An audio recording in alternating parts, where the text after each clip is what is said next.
Bem-vindo, irmãos, a mais um estudo da maravilhosa Palavra de Deus. Sejam bem-vindos.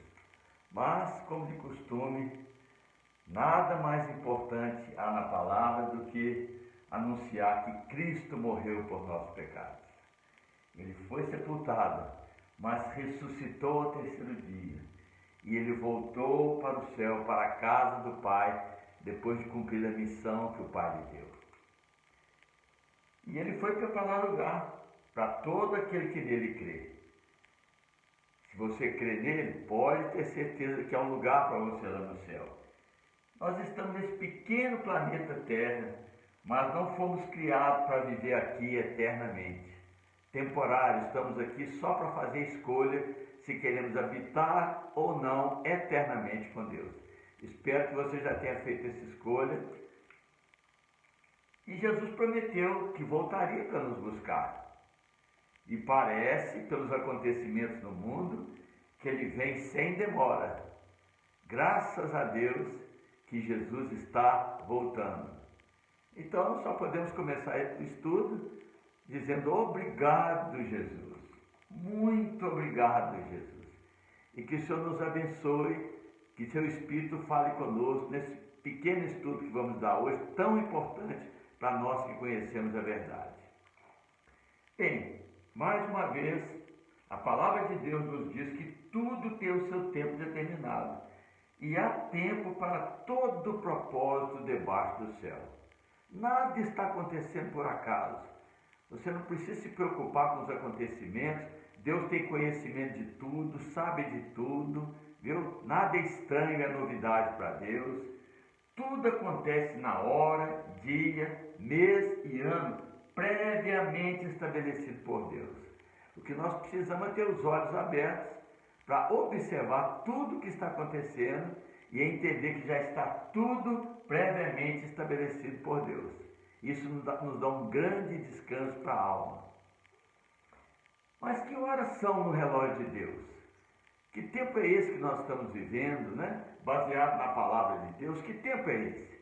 Então vamos ver algumas coisas na Escritura. E para isso precisamos voltar no tempo. Mais de 500 anos atrás, lá nessa região, nesse império chamado Babilônia, onde hoje é o Iraque. O Iraque de hoje é a antiga Babilônia. Era uma cidade extraordinária, às margens do rio Eufrates. Ali estava a capital do grande império da Babilônia. O rei era Nabucodonosor, que construiu os Jardins Suspensos, uma das maiores maravilhas do mundo. E um dia, Nabucodonosor teve um sonho. E o seu espírito se perturbou e ele perdeu o sono. Aquele sonho perturbou Nabucodonosor. Ele ficou muito incomodado com aquilo e perdeu o sono. E ali, durante aquela meditação sobre aquele sonho, ele viu nesse sonho uma grande estátua, com a cabeça de ouro, os braços de prata, o ventre de bronze, as pernas de ferro e os pés de barro e de ferro. E surgiu uma grande pedra que bateu nos pés daquela estátua, pulverizou a estátua, o vento espalhou aquilo para o mundo inteiro. E essa pedra cresceu e encheu toda a terra. Que coisa maravilhosa! Hoje nós sabemos quem é essa pedra. Essa pedra é Jesus Cristo. Nabucodonosor teve um sonho profético da história da humanidade até a volta de Jesus Cristo para reinar eternamente. Ele então deu uma ordem para que os magos interpretassem o sonho. E ninguém conseguia interpretar o sonho, mas Daniel, que era um profeta de Deus, um homem dedicado a Deus, orou e o Senhor deu a revelação do sonho para ele. Ele procurou o rei para contar para o rei o que era aquele sonho. Ele disse: olha, rei, que coisa maravilhosa, o grande Deus fez saber ao rei o que há de ser futuramente. Eu tenho falado, a Escritura mostra o futuro, daqueles que amam a Deus. E quem conhece o futuro, sabe o que está esperando, não precisa ter medo do presente. E Nabucodonosor teve o privilégio de saber o futuro da humanidade, a história da humanidade, os impérios que passariam nesse mundo, até que Deus e o seu reino começassem a ser governados por Jesus Cristo. E Daniel então começa a explicar ao rei: ô rei, a cabeça de ouro é o seu império, você é a cabeça de ouro, mas depois de você, Nabucodonosor, virá outro império que vai governar o mundo. Hoje nós sabemos que são os medos e os persas, porque 100 anos depois, os medos e persas tomaram a Babilônia. Então, os dois braços de prata simbolizam um império medo e outro persa, que juntos conquistaram a Babilônia. Depois virá outro império, que vai dominar o império médio e persa. Hoje nós sabemos que é o império grego, através de Alexandre o Grande, que dominou todos os impérios daquela terra. E depois virá um império de ferro, não é assim? Hoje nós sabemos também que é o Império Romano, que se dividiu em ocidental e oriental. Então, o Deus do céu revelou para Daniel, para que Daniel mostrasse ao rei Nabucodonosor que havia uma coisa muito mais importante do que ser rei, era conhecer o futuro. Deus estava revelando o futuro da humanidade. Eu sempre gostei muito de história, mas quando eu estudava a história passada. E quando eu conheci Jesus e descobri que a palavra de Deus, a Bíblia, também nos revela o que não aconteceu ainda, nós podemos estudar a história para frente. Isso não é maravilhoso?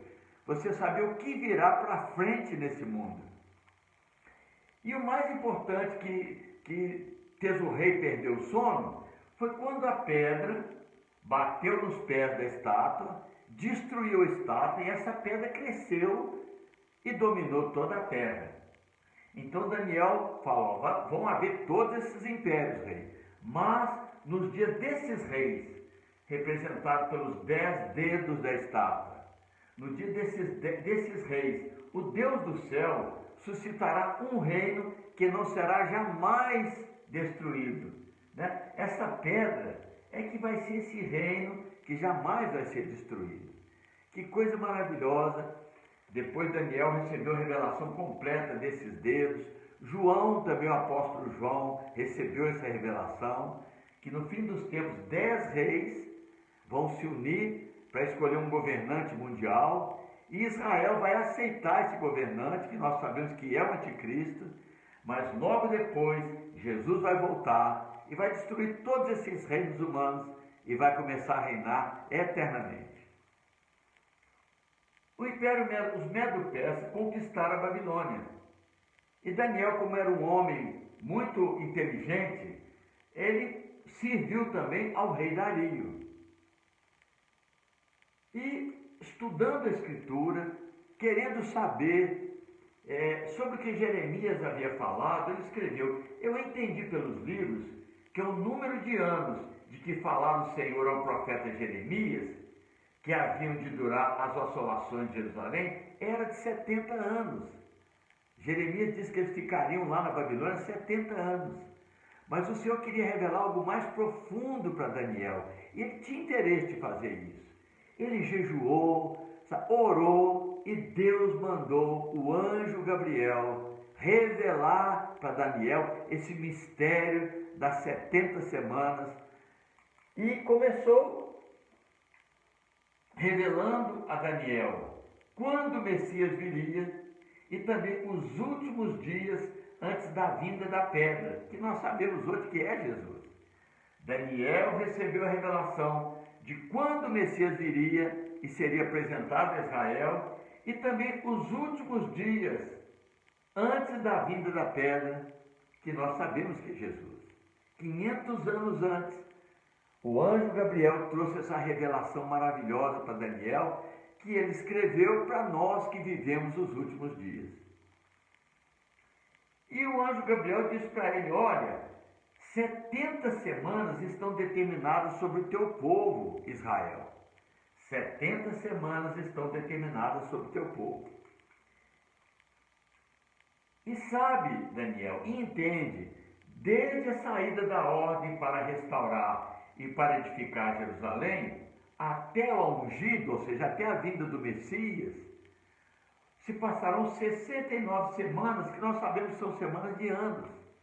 Então o anjo Gabriel estava dizendo, olha, escreve, Daniel, porque Jerusalém está destruída, a cidade está destruída, mas um dia vai sair uma ordem para restaurar e edificar a cidade de Jerusalém. Quando sair essa ordem, comece a contar 69 semanas de anos, que seriam 69 semanas correspondente a 7 anos, cada 7 anos, uma semana, que completaria 480 anos para o ungido se apresentar a Israel. Então, aquelas 69 semanas correspondem, cada semana, 7 anos. Se seriam 69 semanas de anos, vezes 7, daria 483 anos.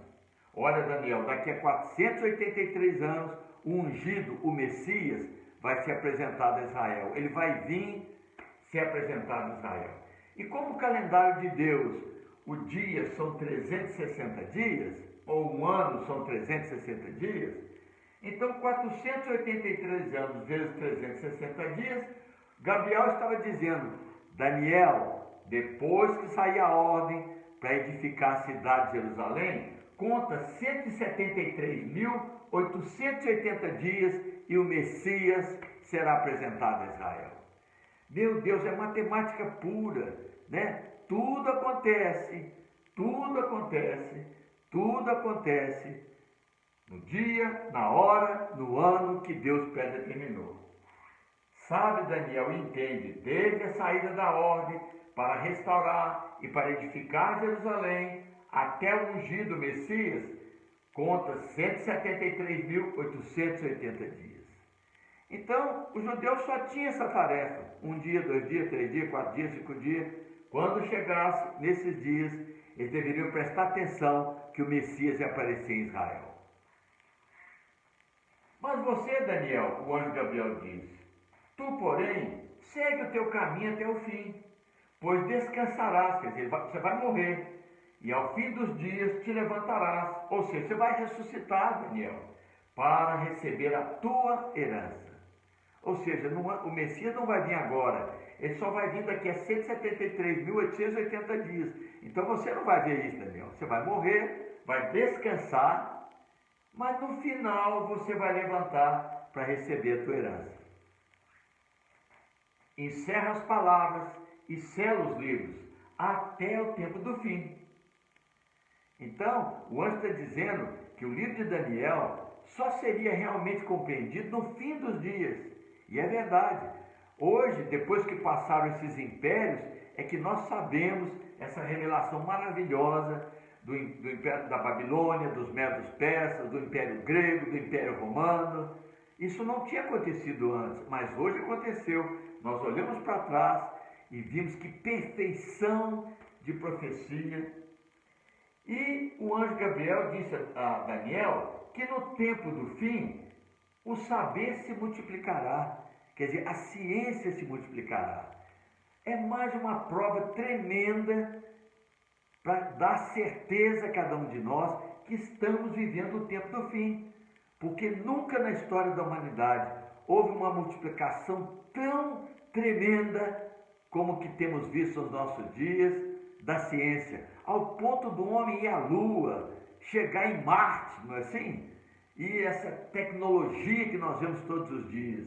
No tempo do fim, Daniel, o saber se multiplicará. Nós estamos vivendo o tempo do fim, pode ter certeza. Muitos anos depois, o profeta Neemias estava a serviço do rei Artaxerxes. E esse rei gostou de Neemias e quis ajudar Neemias, que era um judeu, e deu uma ordem para que a cidade de Jerusalém fosse reedificada. Que coisa maravilhosa! Esse judeu que servia ao rei, e o rei gostava dele, recebeu essa ordem do rei que os judeus poderiam reedificar a cidade.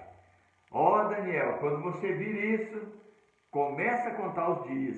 Então foi no dia 1º de Nissan de 445 a.C. é que saiu a ordem.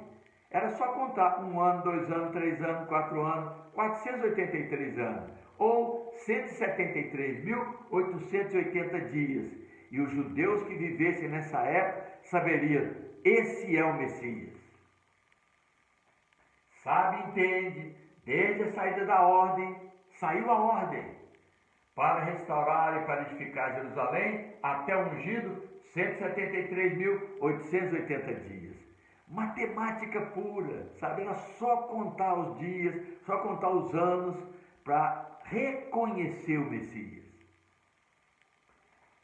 O Deus da história anunciou 500 anos antes não apenas um acontecimento, mas o dia exato em que isso aconteceria. O dia exato, não foi só o ano, a era, não. Nesse dia o Messias vai ser apresentado. Que coisa maravilhosa! Saber essas coisas para que os acontecimentos do mundo não nos preocupem, porque tudo acontece na hora, dia, mês e ano, previamente estabelecido por Deus. Fique tranquilo, não se atemorize com as coisas que estão acontecendo no mundo, porque elas têm que acontecer, já estão previamente estabelecidas por Deus. E quando Jesus estava aqui, ele anunciava aos judeus essa contagem extraordinária que o anjo deu para Daniel. E ele dizia, olha, o tempo está cumprido. Que tempo é esse? O tempo que Deus deu para Daniel. Sabe? Deus falou para Daniel que depois de 483 anos, o Messias seria apresentado. E Jesus anunciou isso, o tempo está cumprido. Mas parece que eles não tinham interesse nessas coisas. Os interesses deles eram nesse mundo, nas coisas desse mundo, sabe? Não é diferente nos dias de hoje. As pessoas não estão muito interessadas em profecia, se as profecias estão acontecendo. Pedro diz que a profecia é como uma lâmpada na escuridão, para que a gente não ande na escuridão. Nesses dias de tanta escuridão, com pandemia, com tanta notícia ruim, as profecias iluminam a nossa mente, o nosso coração, para que a gente não ande na escuridão. E saiba que isso tem que acontecer. Zacarias, o profeta Zacarias também, ele também viu e anunciou como o Messias seria apresentado. Deus revelou o ano e o dia. E para Zacarias, o Senhor revelou como que ele seria apresentado. Eis aí te vem o teu rei, justo e salvador, humilde, montado em um jumentinho.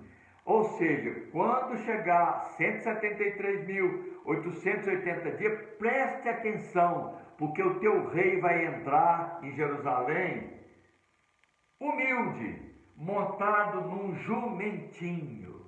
Meu Deus, que coisa maravilhosa! E 173.800 dias depois da ordem para edificar Jerusalém, Jesus entra montado num jumentinho. Quantos já ouviram essa história de Jesus entrando em Jerusalém? Mas quando Jesus vê a cidade, Jesus chora. A Escritura diz que Jesus chorou. Por que ele chorou? Porque ele sabia que os interesses das pessoas não era em conhecê-lo, conhecer o ungido Messias, né? Que veio salvar o mundo, que veio como Cordeiro de Deus, que tira o pecado do mundo.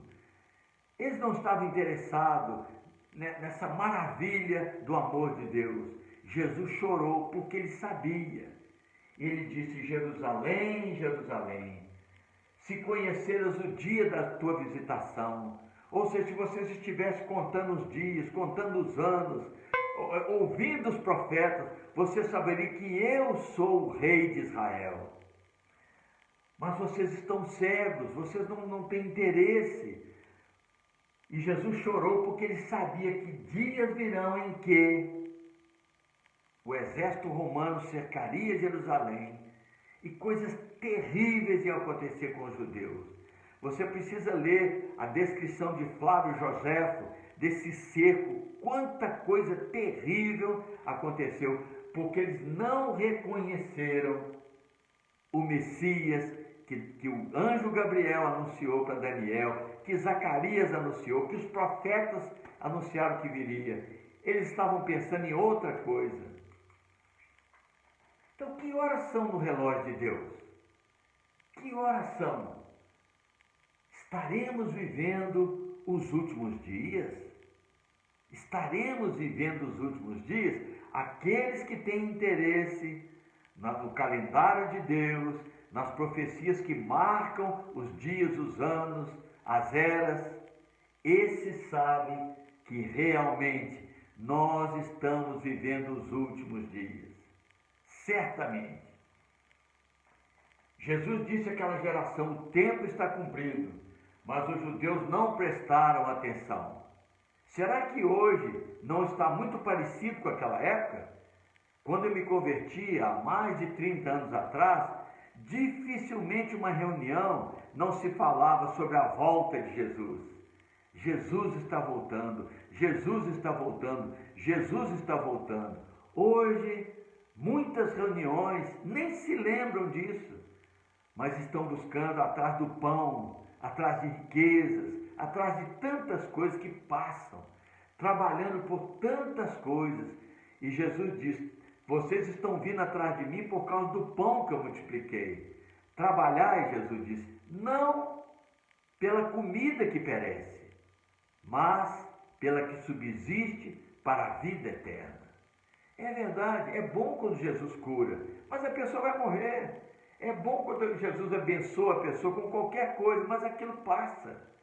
Por isso Jesus está nos dizendo para trabalhar, não por essas coisas passageiras, mas prestar atenção nas coisas eternas.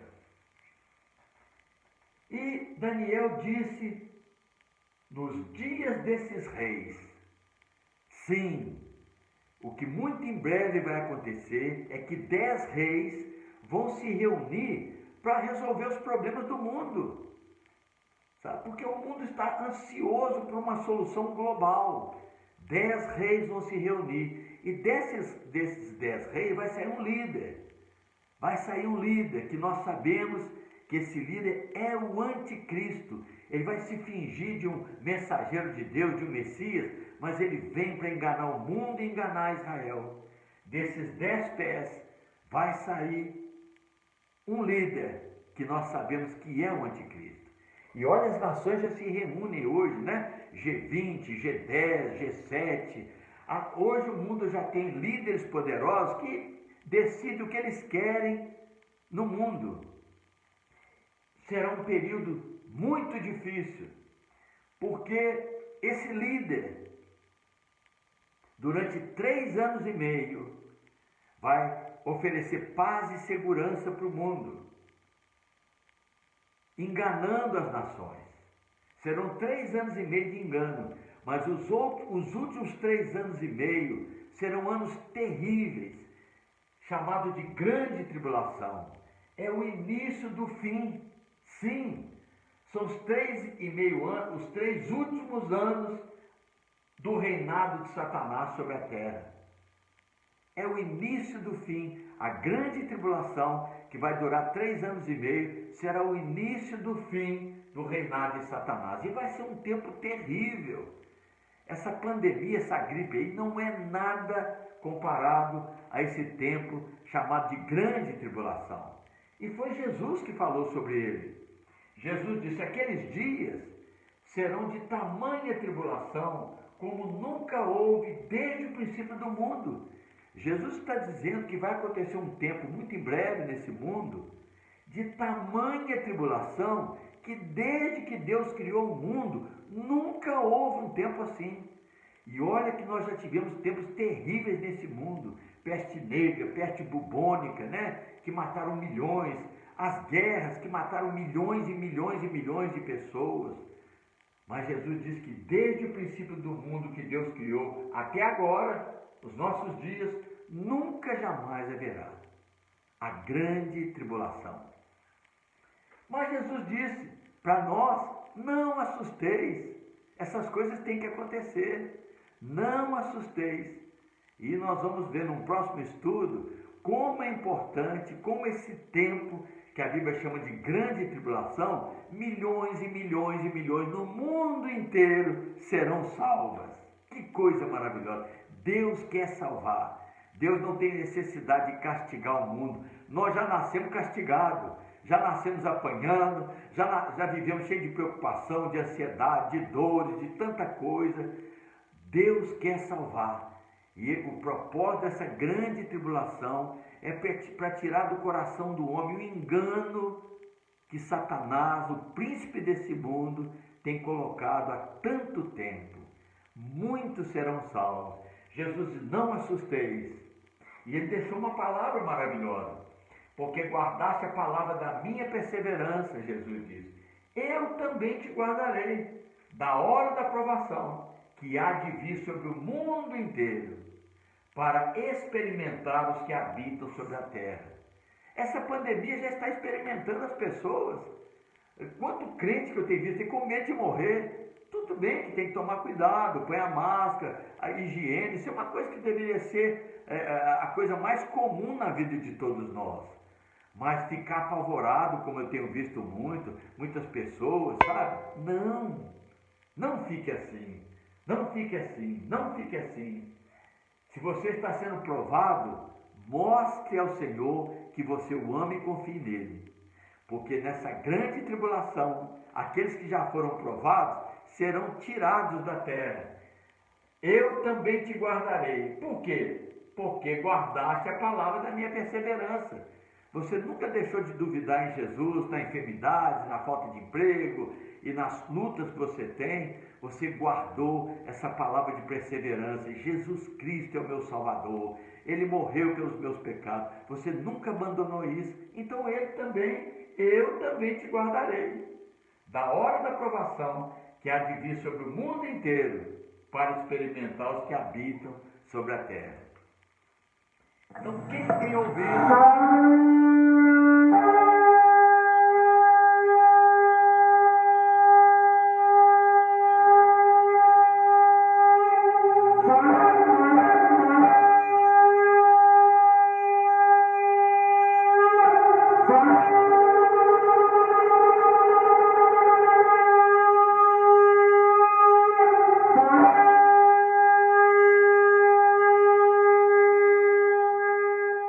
eu creio que Jesus vem sem demora, porque ele mesmo disse, eis que venho sem demora, eis que venho sem demora, eis que venho sem demora.